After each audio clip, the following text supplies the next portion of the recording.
Alhamdulillahirrabbilalamin. Wassalatu wassalamu ala sayyidina Muhammadin wa ala alihi wa sahbihi ajma'in, amma ba'.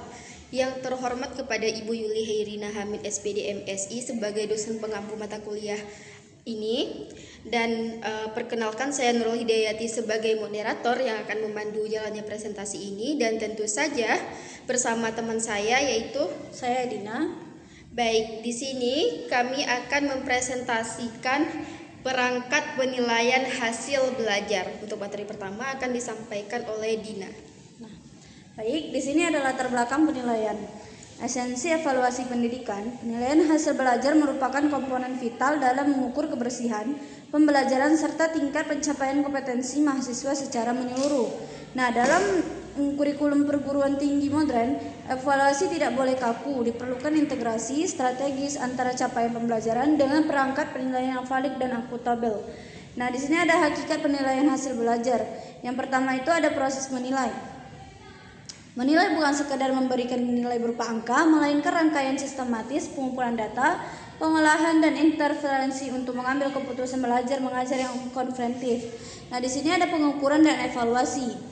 Nah, pengukuran memberikan deskripsi kuantitatif, angka skor, sedangkan evaluasi memberikan makna kualitatif dan penentuan kebijakan akademik seperti kelulusan dan peningkatan kurikulum secara terstandar. Nah, di sini ada juga 3 ranah evaluasi belajar. Yang pertama itu ranah kognitif, mengukur kemampuan berpikir intelektual siswa mulai dari proses mengingat, memahami, menganalisis hingga mengevaluasi materi. Yang kedua itu ada ranah afektif, menilai sikap, nilai-nilai moral, minat, komitmen emosional, kedisiplinan serta apresiasi terhadap proses pembelajaran. Nah, di sini ada ranah psikomotorik, mengukur keterampilan fisik, unjuk kerja teknis, demonstrasi praktis, dan kemampuan motorik operasional mahasiswa.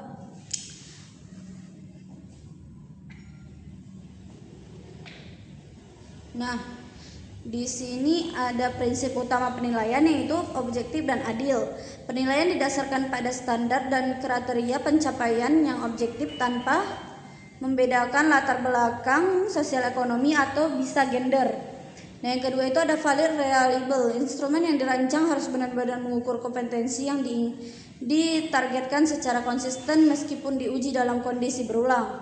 Yang ketiga itu terpadu dan berkelanjutan, menjadi bagian integrasi dan dari pembelajaran, dilakukan secara terus-menerus untuk melacak perkembangan capaian belajar dari waktu ke waktu. Nah, di sini juga ada jenis penilaian pembelajaran. Penilaian formatif dan diagnostik bertujuan memantau kemajuan belajar, mendeteksi hambatan belajar secara berkala, dan memberikan umpan balik atau feedback instan demi menyempurnakan strategi mengajar dosen dalam proses pembelajaran. Nah, di sini ada penilaian sumatif dan selektif, dilakukan di akhir siklus seperti UTS, UAS atau ujian akhir untuk memberikan klasifikasi pencapaian kelulusan, penentuan indeks dari nilai presentasi mahasiswa serta penyeleksian program-program lainnya. Oke. Terima kasih kepada Dina yang sudah menyampaikan materinya dengan baik. Materi selanjutnya akan saya sampaikan yaitu teknik dan metode penilaian. Ada beberapa teknik dan metode penilaian, kombinasi pengukuran komprehensif. Yang pertama itu ada teknik tes, menggunakan format penilaian buku seperti tes tertulis, esai dan pilihan ganda, tes lisan interaktif, dan tes praktik unjuk kerja di laboratorium atau kelas. Yang kedua itu ada teknik non-tes, meliputi teknik observasi harian, portofolio tugas, angket kepribadian, penilaian diri, self-assessment, dan unjuk proyek autentik kontekstual. Oke, selanjutnya ada CPMK dan indikator penilaian. Fokus penyelarasan capaian, hasil evaluasi belajar wajib diselaraskan sepenuhnya dengan capaian pembelajaran mata kuliah CPMK yang merupakan turunan dari CPL program studi. CPMK diterjemahkan ke dalam indikator pencapaian kompetensi IPK yang operasional, spesifik, dan terukur agar pencapaian kognitif, afektif, dan psikomotorik mahasiswa terwujud nyata.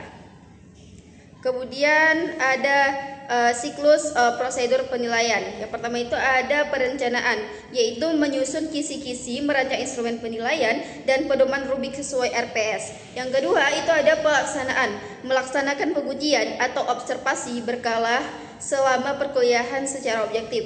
Yang ketiga ada pengolahan, melakukan analisis skor empiris hasil belajar menggunakan pedoman Rubik terstandar.